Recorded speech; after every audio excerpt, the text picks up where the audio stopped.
E agora eu tenho a alegria de apresentar, né, a ausência do professor Simão me propiciou este momento de apresentar o que considero a minha querida e estimada amiga, professora Ana Frazão, a quem eu tive a alegria de conhecê-la lá pelos idos, acho que foi de 2011 ou 2012, quando ela bravamente desembarcou aqui em Porto Alegre, salvo engano, um domingo à noite, para na segunda-feira defender as ideias do primeiro projeto do Código Comercial numa audiência pública aqui na Assembleia Legislativa do Estado, onde havia e ainda há muita resistência aos ideais do projeto do Código Comercial, e a professora Ana Frazão, então, teve um desempenho, logo todos perceberão por quê, teve um desempenho magnífico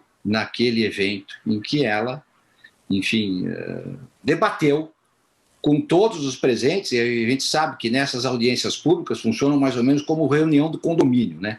Só os do contra vão, né? Os a favor, se vão, quase não falam, né? Como reunião do condomínio. Ah, vamos aprovar aqui tal reforma. Aquele que não quer reforma é que vai, né? Para dizer que não quer reforma. Então, a professora Ana Frazão, ela teve um desempenho brilhante naquele momento. Então, enfim, a partir de então, passamos a ter uma estreita relação profissional e também uma proximidade pessoal muito grande. Eu tenho uma admiração muito grande pela professora Ana Frazão. Ela participa de várias atividades aqui na Escola de Direito da PUC, né? Ainda este ano que passou, ela participou dos nossos encontros aqui, promovidos em conjunto com o CIDP e com a Escola de Direito da PUC, né, virtualmente.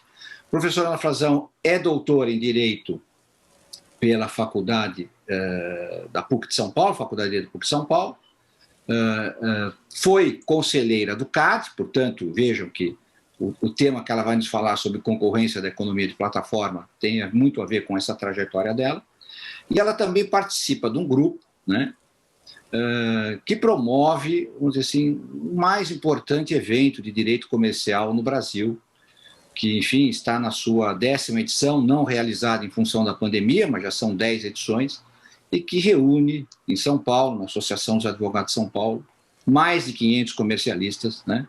Enfim, para debater temas relacionados ao direito comercial. Então, professora Ana Frazão, uma alegria revê-la ainda aqui à distância.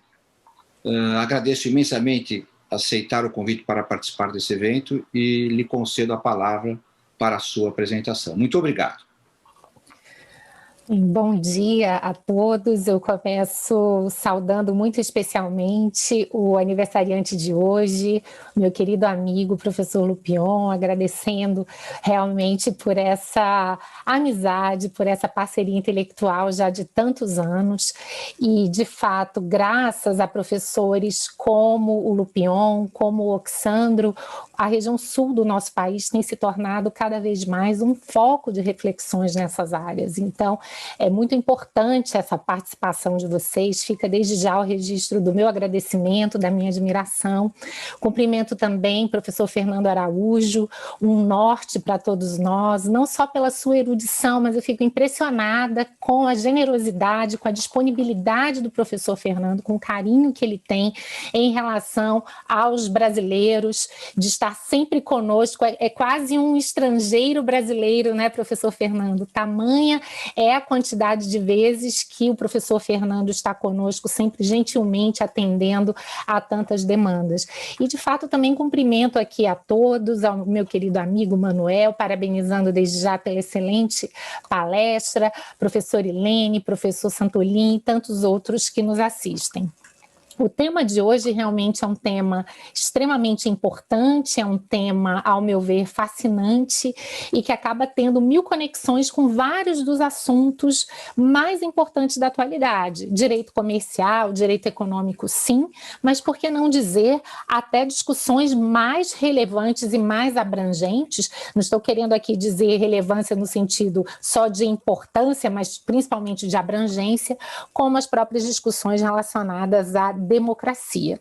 E é nesse sentido, então, que um tema como concorrência e economia de plataforma se torna fundamental, ao meu ver, nas atuais reflexões sobre tecnologia, sobre regulação, sobre mercados e também sobre o nosso próprio modo de vida.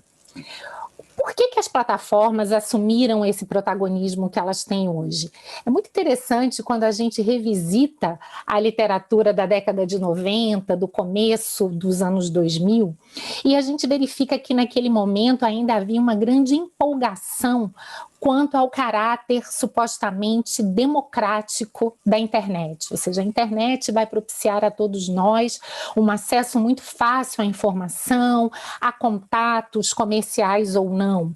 Mas logo se viu que há também alguns problemas em todo esse excesso de informação, em todo esse excesso de possibilidades, né? Ou seja, nós seres humanos temos dificuldade de lidar com o excesso de informação, temos dificuldade também em lidar com o excesso de opções, temos dificuldade em lidar com pessoas que não conhecemos, em relação a qual muitas vezes não sabemos qual é o grau de reputação, qual é o grau de confiança que podemos depositar nisso.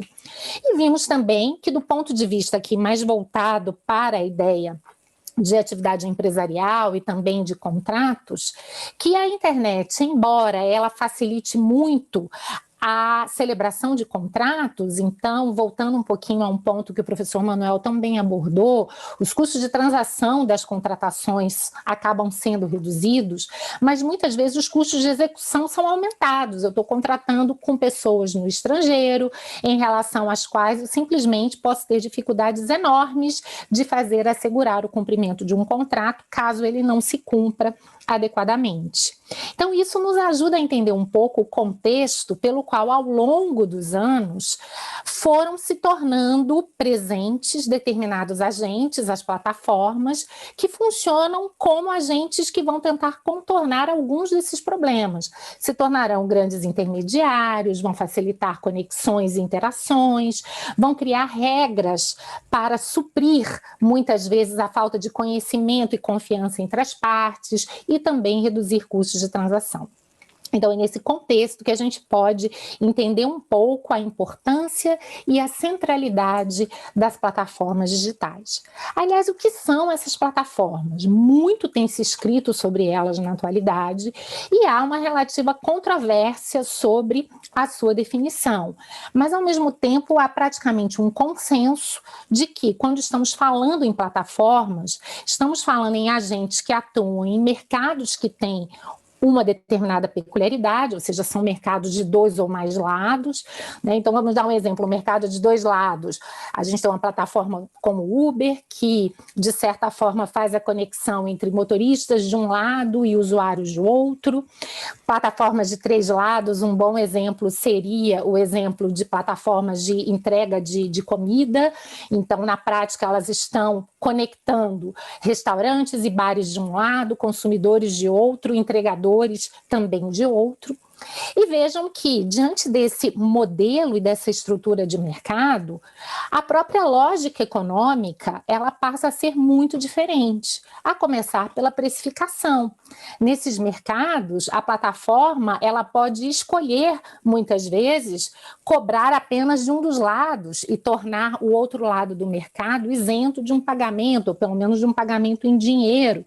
É o que, de certa forma, acontece com o Facebook. Ele cobra dos anunciantes, uma plataforma de dois lados, entre anunciantes e pessoas que têm interesse em dados pessoais dos usuários, e os usuários do outro. Então, ele cobra desse primeiro lado do mercado, pelo menos pecuniariamente, enquanto que para o outro lado o serviço é gratuito, pelo menos do ponto de vista pecuniário.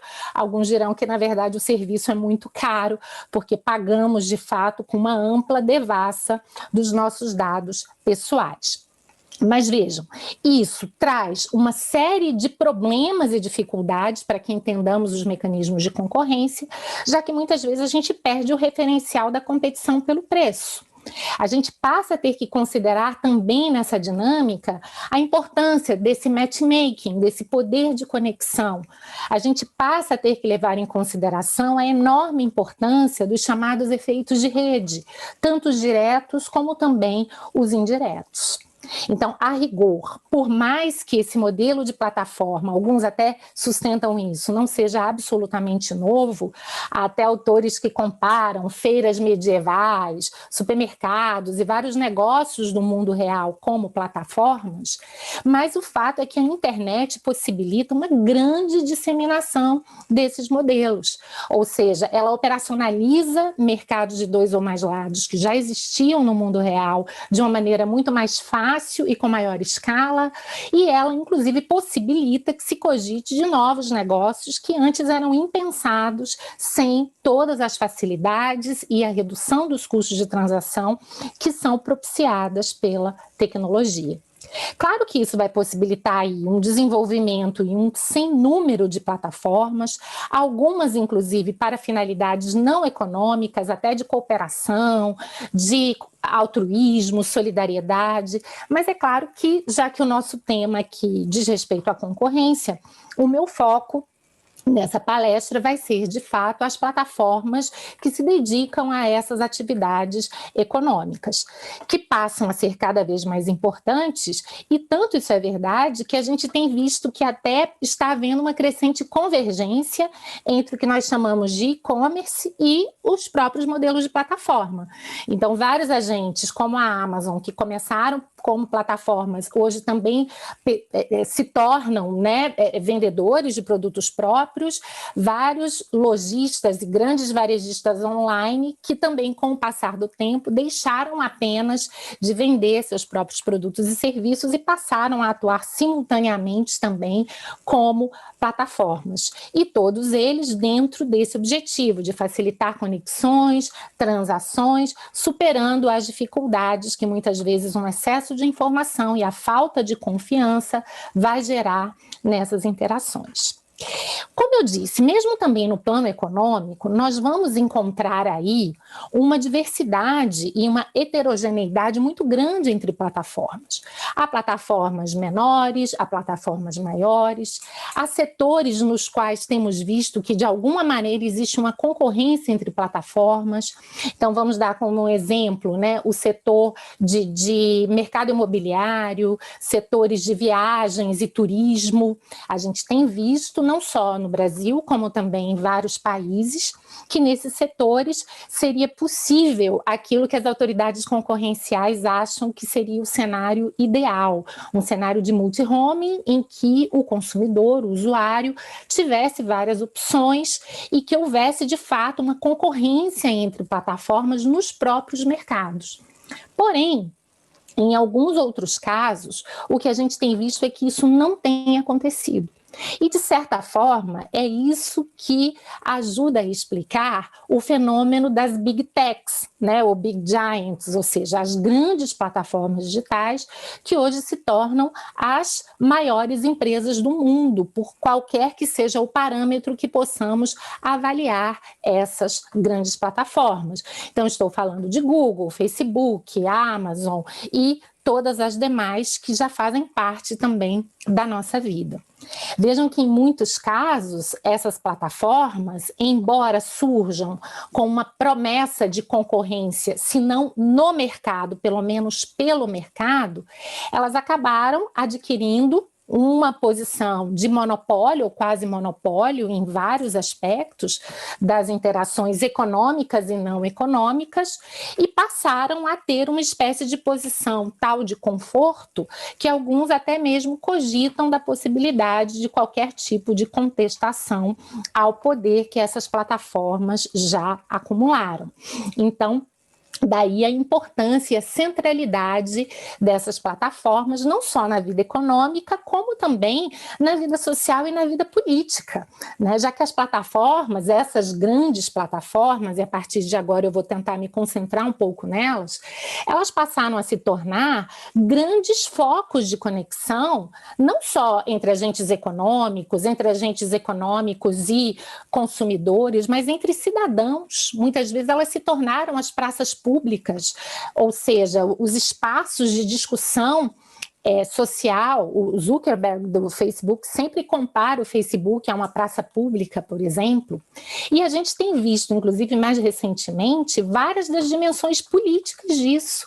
Ou seja, quando o Twitter ele bane um Trump, por exemplo, da sua rede, vejam as dimensões políticas que um agente como esse, na verdade, tem, principalmente quando estamos falando de um presidente que, aliás, é exemplo aqui do nosso no Brasil, se utiliza daquela plataforma como seu veículo de comunicação mais direto com a própria população. Então, isso é tão relevante que alguns agentes até dizem, olha, mais do que um modelo de negócios, essas grandes plataformas são uma espécie de net states, ou seja, elas são espécies de estados digitais, porque elas vão se assemelhar a estados em vários aspectos, elas terão regras, em alguns casos, sistemas de jurisdição, por assim dizer, ou de julgamento de conflitos, e as consequências das suas decisões podem trazer impactos muito severos para a vida das pessoas, né? Ou seja, quando um Twitter bane um presidente como Trump, quais são as dimensões desse tipo de conduta? E não estou nem entrando no mérito dela, mas muitos dirão, é um banimento digital extremamente sério e que vai, se não inviabilizar, dificultar consideravelmente todas as formas, não só de contato e comunicação, como até mesmo de governabilidade, a depender da forma como entendamos esse tipo de expressão. E vejam que, também do ponto de vista econômico, agora num sentido mais restritivo, o que temos visto é que até mesmo essa divisão entre economia real ou convencional e economia digital, ela passa a estar cada vez mais tênue, já que os negócios do mundo real também muitas vezes precisam do acesso a essas plataformas para que possam vender os seus produtos. Vejam o exemplo que tivemos agora diante da pandemia, em que uma série de negócios só conseguiram se manter e fazer frente a diversas dificuldades inerentes à pandemia, porque logo mudaram seus modelos, tentaram se vincular a determinadas plataformas para que pudessem, então, ter acesso ao seu mercado consumidor de acordo com todos os constrangimentos que uma situação de pandemia nos impõe. Então, isso é tão importante que alguns autores hoje já cogitam que o capitalismo já estaria quase que numa outra fase mesmo, ou seja, assim como na época do capitalismo financeiro, a gente já começou a imaginar grandes agentes financeiros, incluindo os fundos de investimento, que no fim das contas seriam os grandes players dos mercados, ou seja, olhar para o agente econômico em si seria olhar para a pontinha do iceberg, a gente teria que entender as conformações de poder anteriores, até para entender as dinâmicas do mercado. Hoje há quem sustente que sem um olhar mais aprofundado sobre essas plataformas, a gente não conseguirá entender nem mesmo a estruturação do poder econômico e dos mercados na atualidade. E isso é relevante porque quando a gente pensa nas plataformas digitais, especialmente nas grandes, a gente percebe que o poder que elas têm, não só sobre a economia, mas também sobre a sociedade, sobre a política, é muito grande. É claro que aqui eu não terei tempo para explorar tudo isso com a devida profundidade, mas eu poderia muito rapidamente salientar alguns desses poderes que têm sido também destacados nos estudos mais recentes. O primeiro é esse poder de conexão, que alguns chamam de gatekeeper power, né? Ou seja, nós estamos falando de agentes que muitas vezes acabam se tornando elementos centrais para conexões entre agentes econômicos, entre consumidores, entre governos. Às vezes não são as opções centrais, se tornam as únicas opções. E vejam, isso é interessante porque ao mesmo tempo em que eles são conectores, eles não são propriamente conectores isentos. Normalmente eles também têm um grande controle de informação nesse network que eles criam, ou seja, por meio de seleção, moldagem, o framing, timing, repetição, sonegação e tantos outros mecanismos, eles passam a ter um grande poder sobre os membros desse network. Eles podem prender usuários dentro da rede, expulsar usuários, proteger normas, informações, manter determinadas atividades, excluir outras. Vejam que isso tudo é muito relevante. Além disso, eles têm um grande poder de extração e exploração de dados pessoais. a fim de que, em muitos casos, eles possam compreender e entender os seus usuários de uma maneira superior à dos próprios usuários, já que todos nós sabemos também que, muitas vezes, a nossa capacidade de autocrítica não é a melhor. Então, daí até entendermos a expressão capitalismo de vigilância. Isso é muito importante, porque além dos efeitos preocupantes sobre a democracia, muito da resposta de saber se os dados hoje são o novo petróleo ou o novo plutônio, depende também de saber como esses dados podem ser usados, como estão sendo usados. E vejam que isso tem repercussões em toda a nossa vida. A professora Shoshana Zuboff, por exemplo, num livro muito interessante, ela mostra um dos desdobramentos que isso pode ter sobre mercados na questão dos contratos. Ela diz, olha, todos os contratos, a ideia do contrato do mercado é de um espaço de alocação de risco e um espaço em que a informação, de certa forma, está pulverizada. Os agentes disputam também pela informação. Mas como é que eu vou poder entender o mercado diante de algumas transações em que determinados agentes não agem mais numa situação de risco, mas sim de certeza, porque eles sabem antecipadamente tudo sobre o outro contratante e, inclusive, conseguem antecipar todos os movimentos desse outro contratante. Além disso, um poder de comunicação enorme. E aqui a gente pode lembrar que, para vários estudiosos do assunto, numa sociedade de informação, o poder de controle de informação e o poder de comunicação é o maior poder. Então, esse aspecto também não pode ser desconsiderado, principalmente quando a gente percebe que cada vez mais é maior o número de usuários que se informa exclusivo principalmente por meio das plataformas. A mídia tradicional, as fontes mais tradicionais de acesso ao conhecimento estão perdendo gradativamente a sua importância.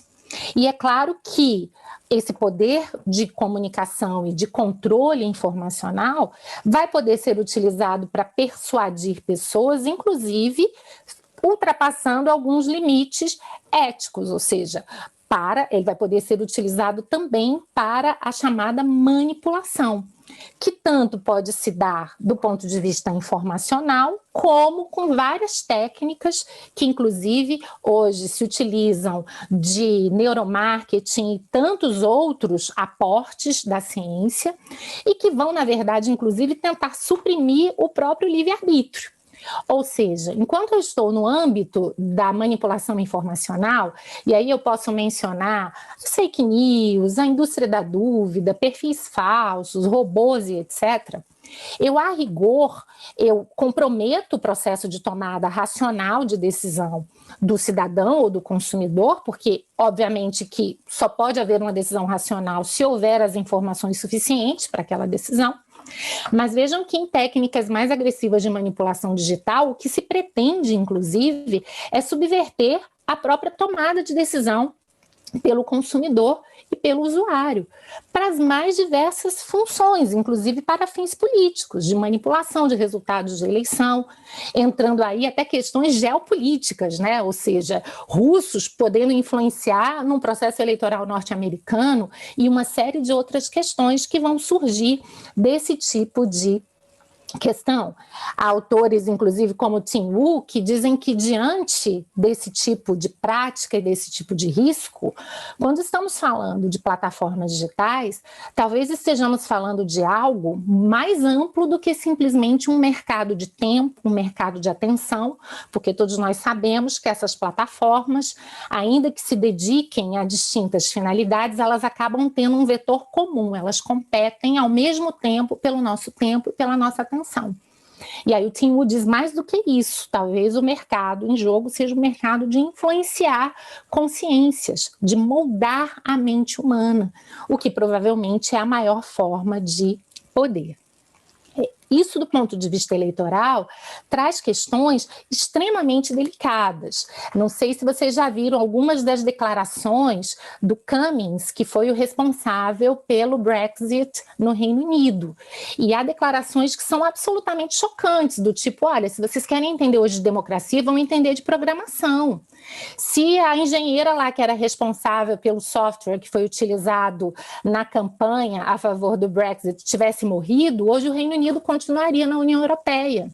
Então, vejam, o grau de manipulação a que estamos expostos, obviamente, não é trivial, e eu não estou me referindo aqui a teorias da conspiração, mas muitas vezes a dados que já têm sido mapeados por grandes estudiosos do tema, e às vezes até reconhecimentos claros por parte dos próprios agentes econômicos que participam desse processo. E por mais que se possa dizer, bom, manipulação, mentira, desinformação sempre houve, qual é a novidade? A novidade é que agora isso é personalizado. A novidade é que agora isso não é mais uma propaganda em massa que vai atingir indistintamente todas as pessoas. A novidade é que agora cada um de nós é atingido, inclusive a partir da exploração das nossas fraquezas, das nossas fragilidades e de uma série de vieses. Então, esse é um aspecto também muito preocupante e que, querendo ou não, vai se tornando também central, mesmo na reflexão econômica. Além disso, nós podemos falar do poder de alavancagem e fechamento de mercado, porque essas plataformas, ao mesmo tempo em que se tornaram grandes conectores, em muitos casos também começam a ofertar serviços e a competir com seus próprios usuários. Portanto, os riscos de conflitos de interesses, de favorecimento dos seus próprios produtos, de alavancagem dos seus próprios produtos e serviços, de subsídios cruzados, que vão ter repercussões muito importantes na concorrência, podendo gerar, inclusive, fechamentos de mercado, são também fundamentais. E, agora, uma outra fronteira que, durante muito tempo, o direito antitruste, o direito da concorrência, não quis ultrapassar, mas que talvez as plataformas digitais estejam exigindo que ele faça, o poder político, já que, obviamente, toda essa gama de poderes que eu me referi, ela tem uma grande projeção também na dimensão de poder político, né? Ou seja, o Zingales, que é um professor de Chicago, ele até diz, e ele tenta resumir esse poder das plataformas de uma maneira muito simples. Eles dizem, olha, ao contrário dos demais agentes econômicos, que sempre puderam interferir ilicitamente na política, inclusive oferecendo dinheiro para os agentes políticos, agora as plataformas também podem oferecer diretamente votos. E isso é muito interessante e, ao mesmo tempo, muito preocupante. Um recente relatório do Stigler Center, por exemplo, reconhece que Google e Facebook não é que sejam apenas os agentes econômicos mais importantes do nosso tempo, eles são também os agentes políticos mais importantes do nosso tempo. E por quê? Eles têm dinheiro e podem usar seu imenso poder para fazer lobby perante políticos e reguladores. Eles têm mídia, o que lhes permite moldar o discurso público e definir como os políticos podem alcançar seus eleitores. Eles têm estruturas extremamente complexas em que o tamanho e a opacidade impedem o desenvolvimento de ferramentas regulatórias efetivas, e eles têm conectividade, inclusive para usar suas bases para desafiar iniciativas políticas que lhes tragam desvantagens. Então, a conclusão desse relatório é que esse tipo de concentração de poder que se projeta no campo econômico, midiático, político e de dados é muito perigosa para a democracia, até em razão das inúmeras possibilidades de ser utilizada contra cidadãos. Então, nesse relatório, estamos falando de um relatório que vem de Chicago, né? Portanto, de uma escola que tradicionalmente ela é uma escola de tendência liberal, no sentido de evitar uma interferência maior do Estado em assuntos econômicos, e eles dizem, olha, nós estamos gradativamente substituindo a nossa habilidade de moldar as democracias, o que supostamente é feito pelos cidadãos por meio das suas instituições representativas, estamos colocando isso nas mãos de alguns indivíduos que não têm nenhuma prestação de contas em relação à sociedade. Talvez isso justifique um pouco uma declaração recente da Angela Merkel ao criticar a conduta do Twitter de banir o Trump. Talvez não tanto pelo mérito, mas é o que ela diz, como uma decisão dessa importância vai ser tomada por um agente econômico, com base em que regras, com base em que tipo de accountability. E estamos falando aqui em uma discussão que é extremamente importante para a democracia. Então, é por essa razão que, mesmo no contexto norte-americano, já há aí, hoje, todo um movimento que procura fortalecer o direito antitruste, não só no controle de concentrações, eu vou voltar a isso rapidamente, mas principalmente em relação a uma série de medidas que tentem reduzir o poder político dessas plataformas por meio de obrigações de transparência. Então, há uma grande preocupação com as políticas não neutras para conteúdos, com as relações das plataformas com políticos, candidatos ou grupos de interesse, e mesmo com as relações das plataformas com a academia e com seus projetos financiados. Num relatório também recente, da House Judiciary Committee dos Estados Unidos, também o relatório dá uma grande ênfase ao desdobramento político desse poder econômico das plataformas, mostrando que, além dos efeitos preocupantes sobre a economia, isso pode trazer também efeitos muito preocupantes sobre a própria democracia. Então, há toda uma preocupação de se dizer que o direito antitruste, ele não apenas pode, como ele deve ser fortalecido, inclusive no que diz respeito ao resgate dos seus fins antimonopolistas, para se assegurar aí uma democracia saudável e vibrante. E, de fato, Lupion, pelos meus cálculos, eu tenho ainda uns 5 minutinhos? Fique à vontade, professora Ana Frazão. A senhora está com sobra no seu tempo. Por favor. Tá bom, obrigada. Fique à vontade. Tá joia, obrigada. Já vou tentar aqui me encaminhar para a conclusão. Não, absolutamente. Fique à vontade mesmo. Não há... Tá ótimo, muito obrigada. Pincelando, então, algumas questões fundamentais para pensarmos na concorrência numa era de plataformas digitais. Ou seja, o que temos visto é que, principalmente diante dos mercados ocupados por essas grandes plataformas, aquela promessa de uma concorrência pelos mercados, que por sua vez muitas vezes está conectada com aquela ideia de destruição criativa do Schumpeter, ela na prática não está se realizando. Por uma série de características do modelo de negócios, como escala, necessidade de efeitos de rede, etc., mas também por uma série de condutas dessas plataformas que tentam minar todas as possibilidades de competição. Ou seja, uma dessas grandes estratégias, e é por essa razão que essa é uma das razões, talvez uma das principais, pelas quais o Facebook tem sido alvo de ações importantes contra ele. Vários devem ter acompanhado na imprensa que nos últimos meses houve ações extremamente importantes do DOJ, de vários estados norte-americanos contra importantes plataformas digitais. E no caso do Facebook, um dos grandes pontos de atenção diz respeito ao que eles chamam de killer acquisitions. E basicamente o que é isso? É dizer, bom, diante da posição dominante que o Facebook ocupou, a única possibilidade de rivalidade diz respeito a startups e pequenos negócios que hoje podem ser pequenos, mas que lá no futuro poderiam contestar aquele modelo de negócios. Mas isso não acontece se, diante de qualquer pequeno rival que desponte, o Facebook adota uma estratégia ou de compra ou de aniquilação. E, na verdade, a gente percebe que há toda uma estratégia, muitas vezes, de compra ou de aniquilação, exatamente para evitar qualquer possibilidade de concorrência futura. E vejam que num cenário em que vários desses agentes já acumularam inúmeras vantagens competitivas em virtude da exploração de dados, a entrada nesses mercados hoje é muito mais complicada. Imaginem, no Brasil nós temos a LGPD, a Europa o GDPR. Qualquer entrante num mercado como hoje, ele vai ter inúmeras limitações para coleta de dados que esses grandes agentes não tiveram. E provavelmente essa é uma das grandes razões do poder que eles adquiriram ao longo do tempo.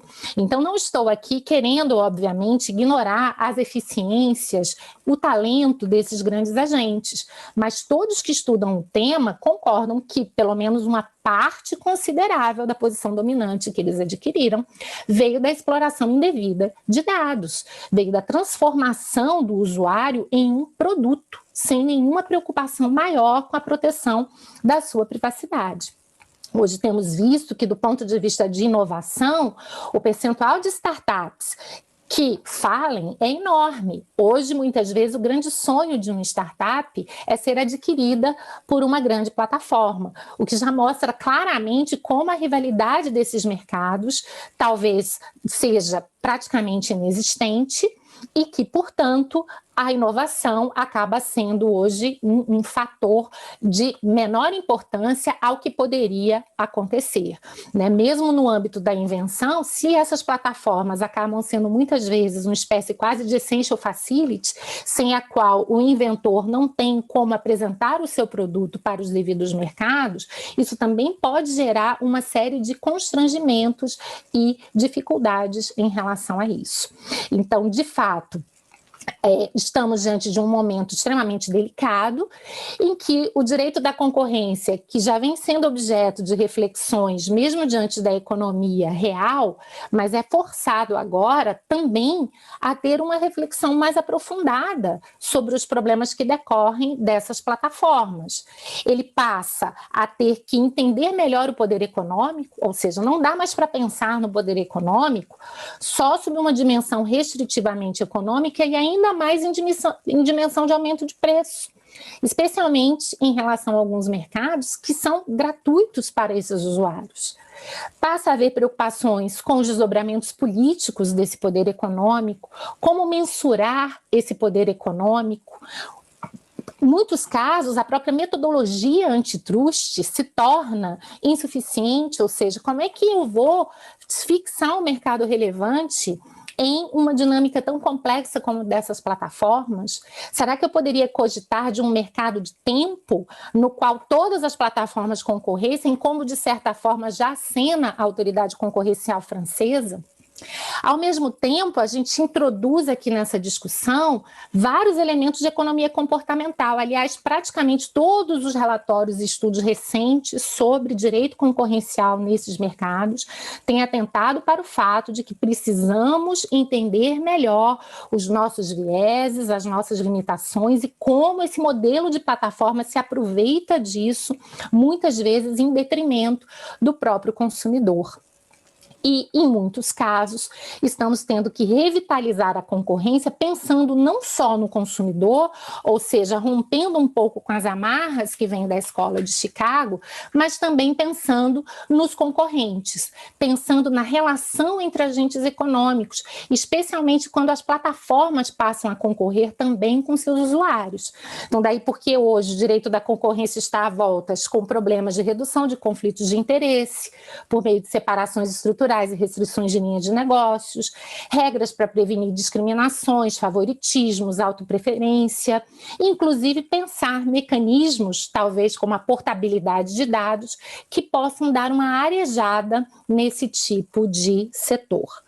Se isso envolve um cuidado muito grande do ponto de vista das condutas, e eu obviamente não vou ter tempo aqui de explorar todas essas hipóteses e desdobramentos, isso também envolve hoje uma preocupação maior também no âmbito das estruturas. A grande preocupação hoje acaba sendo com concorrência potencial, com killer acquisitions, ou seja, com a concorrência que poderia acontecer no futuro. E daí a ideia de que esse controle de concentrações também tivesse que adotar parâmetros mais compatíveis.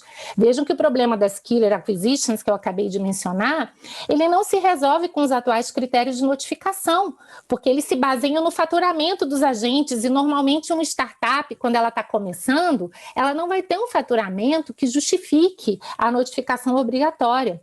Então, já se pensa hoje em reestruturar esse controle a fim de que ele seja mais compatível com os seus objetivos. Então, eu finalizo aqui, professor Lupion, dizendo que quanto mais eu estudo esse tema, Mas eu concordo com o Harari quando ele diz que governança de dados é o maior problema da nossa época, porque isso influencia nossa economia, nossa sociedade, nossa política e até mesmo a nossa identidade pessoal. Talvez hoje a maior luta que tenhamos do ponto de vista individual em uma economia de dados, em uma economia de consciências, por assim dizer, seja manter o nosso livre-arbítrio. E é por essa razão que o direito da concorrência ocupa um espaço estratégico no endereçamento desse problema. Ele não é a única solução, e vários relatórios que têm trabalhado sobre esse tema têm destacado isso. Talvez a gente precise aqui de um mix de soluções que vão poder passar por governança de dados, direito do consumidor, em determinadas situações, até mesmo regras de direito eleitoral, restrição de lobby e tantos outros aspectos. Mas o direito da concorrência também tem um papel fundamental, já que ele sempre teve essa preocupação central de controle do abuso de poder econômico e, de certa forma, esse é um fio condutor que permeia as condutas desses atuais agentes. Então, obviamente que não quis aqui demonizar esses agentes, eu sou usuária de todos os serviços, sou um entusiasta da tecnologia, mas todas essas preocupações, elas vêm no sentido de encontrarmos aí um equilíbrio mais adequado em que possamos nos utilizar da tecnologia e dessas plataformas para obter delas benefícios, vantagens e inovações, melhorias na nossa qualidade de vida, mas ao mesmo tempo sem tantos efeitos nefastos e sem tantos riscos para a nossa própria individualidade, para a economia e também para a democracia.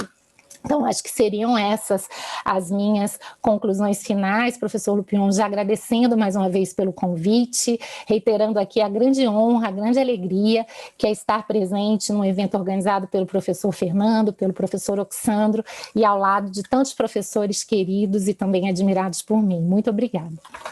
Muito bem. Então, todos percebemos por que a professora Ana Frazão se saiu excelentemente bem naquela audiência pública sobre as ideias do projeto do Código Comercial que eu me referi durante a sua apresentação. Muitíssimo obrigado pela sua fala, sempre muito preocupada com os efeitos no mercado em relação a essas novidades das Big Techs, né? Enfim, sobretudo sobre assim, os poderes, ou o poder que essas empresas possuem, né? Especificamente na sua fala sobre o Facebook. Poderíamos até incluir o poder judiciário, né? Quer dizer, quais seriam os incentivos que teríamos para que essa empresa pudesse se sentir coagida a cumprir decisões judiciais, porque todos nós sabemos que as grandes corporações se movem pelo tamanho da dor que elas sentem e não pela compensação que elas precisam pagar às suas vítimas, né? E no direito brasileiro nós temos essa enorme dificuldade do judiciário fixar aí multas dias, penalidades que não fazem, enfim, o menor impacto a essa corporação, então, portanto, elas resistem em juízo, etc. e tal, mas, enfim...